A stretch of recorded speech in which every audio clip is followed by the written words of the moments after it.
কেমন হবে পৃথিবীর শেষ দিন?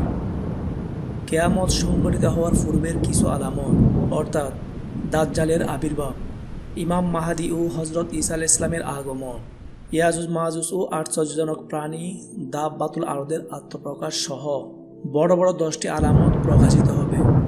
আল্লাহ তাআলা বলেন, وَإِذَا وَقَعَ الْقَوْلُ عَلَيْهِمْ أَخْرَجْنَا لَهُمْ دَابَّةً مِّنَ الْأَرْضِ تُكَلِّمُهُمْ أَنَّ النَّاسَ كَانُوا بِآيَاتِنَا لَا يُوقِنُونَ। অর্থাৎ যখন নির্ধারিত শাস্তি তাদের উপর এসে যাবে, তখন আমি ভূগর্ভ থেকে একটি জীব নির্গত করব। সে মানুষের সাথে কথা বলবে, এই কারণে যে মানুষ আমার নিদর্শনসমূহে অবিশ্বাসী।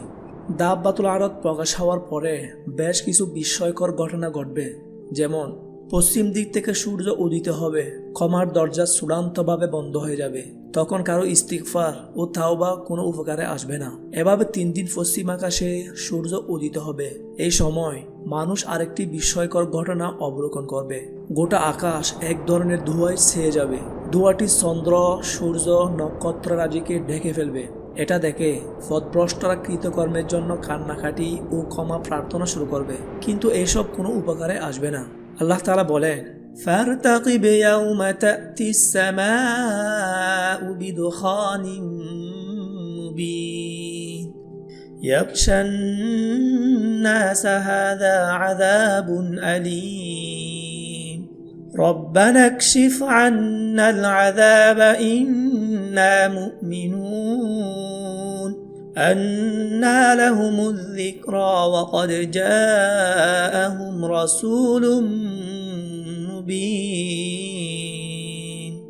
অতএব সেদিনের অপেক্ষা করো, যেদিন আকাশ স্পষ্ট ধোঁয়ায় ছেয়ে যাবে, যা মানুষকে ঢেকে ফেলবে। এটা এক যন্ত্রদায়ক শাস্তি।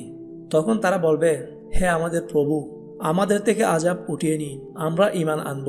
আযাব এসে যাওয়ার পর এখন তারা কিভাবে উপদেশ গ্রহণ করবে? অথচ দুনিয়ায় তাদের কাছে স্পষ্ট বর্ণনাকারী রাসূল এসেছিল। সহিহ হাদিসে উল্লেখ আছে, প্রাচ্যে, পশ্চাত্যে ও আরব উপদ্বীপে বিরাট 3টি ভূমিকম্প দিয়ে মানুষকে পরীক্ষা করা হবে। অতঃপর আল্লাহ তাআলা ইয়ামেন থেকে শীতল বাতাস প্রবাহিত করে সমস্ত পৃথিবীতে ছড়িয়ে দিবে। এতে সমস্ত মুমিনগণ মৃত্যুবরণ করবে। তখন মসজিদ ও কোরআন পাওয়া যাবে না, এমনকি পবিত্র কাবা ধ্বংস হয়ে যাবে। বুখারী ও মুসলিম শরীফে আছে, হযরত আবু হুরায়রা রাদিয়াল্লাহু তাআলা আনহু থেকে বর্ণিত, নবী করিম সাল্লাল্লাহু আলাইহি সাল্লাম বলেন, আবিসিনিয়ার এক লোক কাবাঘরকে ভেঙে চূর্ণ বিচূর্ণ করে ফেলবে। তার উভয় পায়ের নলা ছোট ছোট হবে। কাবাতে হজ হবে না।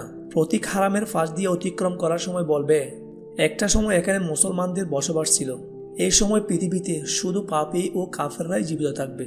পৃথিবীতে তখন আল্লাহকে স্মরণ করার মতো কোনো লোক থাকবে না। পৃথিবীতে আল্লাহর কোনো ইবাদত হবে না। মানুষ গাধায় পরিণত হবে। মানসিক ভারসাম্যহীন হয়ে পড়বে। ন্যায় বিচার, সত্যবাদিতা ও আমানতদারিতা উঠে যাবে। একে অপরকে হত্যা করবে, কিন্তু কেউ হত্যার কারণ জানবে না। এই সময় ইয়েমেন থেকে এক প্রকার আগুন বের হয়ে মানুষকে তাড়িয়ে নিয়ে সিরিয়ার ভূমিতে সমবেত করবে। আল্লাহ তাআলা হযরত ইসরাফিল আলাইহিস সালামকে প্রথম ফুৎকারের জন্য অনুমতি দিবেন। তখনই কিয়ামত সংঘটিত হবে।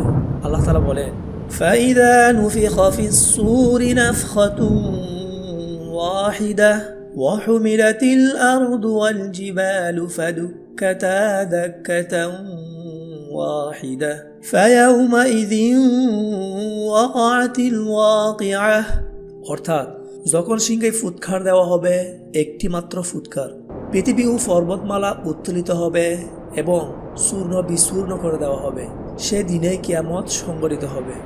আল্লাহ তাআলা আরো বলেন, ইযা রুজ্জাতিল আরদু রাজ্জা ওয়া বুসাতিল জিবালু বাসসা। অর্থাৎ যখন পৃথিবী প্রবলভাবে প্রকম্পিত হবে এবং পর্বতসমূহ ভেঙে চুরমার হয়ে যাবে। মুসলিম শরীফে আছে, প্রথম ফুৎকারে সব মানুষ, জিন, পশু পাখি মারা যাবে। প্রথম ও দ্বিতীয় ফুৎকারের মাঝে ব্যবধান হবে 40-এর। এটা কি 40 দিন, না 40 সপ্তাহ, নাকি 40 মাস, তা জানা যায়নি। এই 40 দিন পৃথিবীতে প্রচণ্ড বৃষ্টি হবে।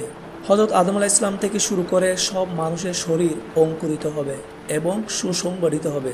যখন মানব শরীরের রূপ পূর্ণতা পাবে, তখন আল্লাহ তাআলা দ্বিতীয় ফুৎকারের আদেশ দিবে, মানুষ পুনরায় জীবন পাবে। কিয়ামতের অবস্থা স্বচক্ষে দেখবে, সকলে হতভম্ব হয়ে চারিদিকে দেখবে আর বলবে, এটাই কি সেই পৃথিবী যেখানে আমরা ছিলাম? সেই দিনের ভয়াবহতার কথা উল্লেখ করে আল্লাহ তাআলা বলেন, يوم تبدل الأرض غير الأرض والسماوات وبرزوا لله الواحد القهار। অর্থাৎ সেই দিন এই পৃথিবীকে পরিবর্তিত করা হবে অন্য পৃথিবীতে এবং পরিবর্তিত করা হবে আকাশসমূহকে, আর লোকেরা পরাক্রমশালী আল্লাহর সামনে উপস্থিত হবে। অতঃপর সেদিন পাহাড়সমূহ ভেঙে পড়বে, নদী শুকিয়ে যাবে, সমুদ্র ফুলে ফেঁপে উঠবে।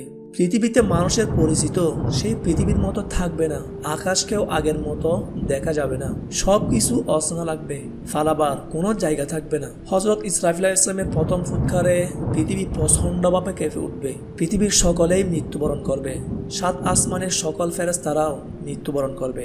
শুধু হযরত জিবরাইল আলাইহিস সালাম, হযরত মিকাইল আলাইহিস সালাম, হযরত ইসরাফিল আলাইহিস সালাম ও মালাকুল মাউত জীবিত থাকবেন।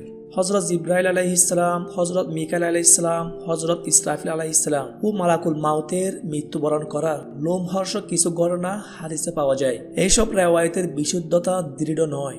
আমরা সেই ঘটনার আলোকে কিছু চিত্র বর্ণনা করছি। মহাপরাক্রমশালী আল্লাহ রাব্বুল আলামিন মালাকুল মাউতকে জিজ্ঞাসা করবেন, আর কে কে জীবিত আছে? উত্তরে তিনি বলবেন, হে আল্লাহ, আপনি এই ব্যাপারে অধিক জ্ঞাত। জিব্রাইল, মিকাইল, ইসরাফিল ও আপনার নগণ্য বান্দা মালাকুল মাউত জীবিত আছে। তখন আল্লাহ তাআলা বলবেন, জিব্রাইলের কাছে যাও এবং তার জান কবজ করো। মালাকুল মাউত জিব্রাইল আলাইহিস সালামকে রুকু বা সিজদারত অবস্থায় পাবে।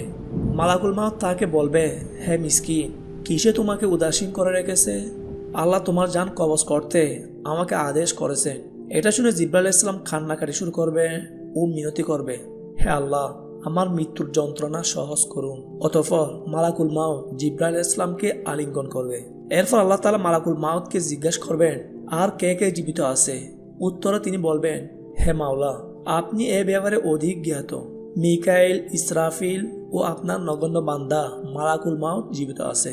মহান আল্লাহ তাআলা বলবেন, মিকাইলের কাছে যাও এবং তার জান কবজ করো। মালাকুল মাউত মিকাইল আলাইহিস সালামকে বৃষ্টির জন্য অপেক্ষমান পাবে। অতঃপর তিনি বলবেন, হে মিসকিন, কিসে তোমাকে উদাসীন করে রেখেছে? মানুষ, পশু পাখি, গাছপালা, কারো জন্যই আর রিজিক নেই, বৃষ্টি দিয়ে আর কি হবে? আমার প্রভু তোমার জান কবজ করতে আমাকে আদেশ করেছে। এটা শুনে মিকাইল আলাইহিস সালাম কান্নাকাটি শুরু করবে ও আরজি জানাবেন, হে আল্লাহ, আমার মৃত্যুর যন্ত্রণা সহজ করে দিন। অতঃপর মালাকুল মাউত জিব্রাইল আলাইহিস সালামকে আলিঙ্গন করবেন। এরপর আল্লাহ তাআলা মালাকুল মাউতকে জিজ্ঞাসা করবেন, আর কে কে জীবিত আছে? উত্তরে তিনি বলবেন, হে মাওলা, আপনি এ ব্যাপারে অধিক জ্ঞাত। ইসরাফিল আলাইহিস সালাম ও আপনার নগণ্য বান্দা মালাকুল মাউত জীবিত আছে। মহান আল্লাহ তাআলা বলবেন, ইসরাফিলের কাছে যাও এবং তার জান কবজ করো। মালাকুল মাউত ইসরাফিল আলাইহিস সালামের কাছে আসবেন এবং বলবেন, হে মিসকিন, কিসে তোমাকে উদাসীন করে রেখেছে? আমার প্রভু তোমার জান কবজ করতে আমাকে আদেশ করেছেন।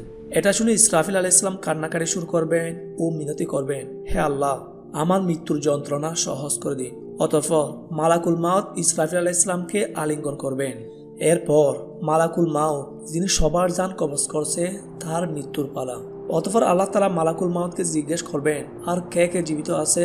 উত্তরে তিনি বলবেন, হে মাওলা, আপনি আর আপনার এই দুর্বল বান্দা ছাড়া আর কেউ জীবিত নেই। আল্লাহ তাআলা বলবেন, এবার তুমি জান্নাত ও জাহান্নামের মাঝখানে দাঁড়াও এবং মৃত্যুবরণ করো।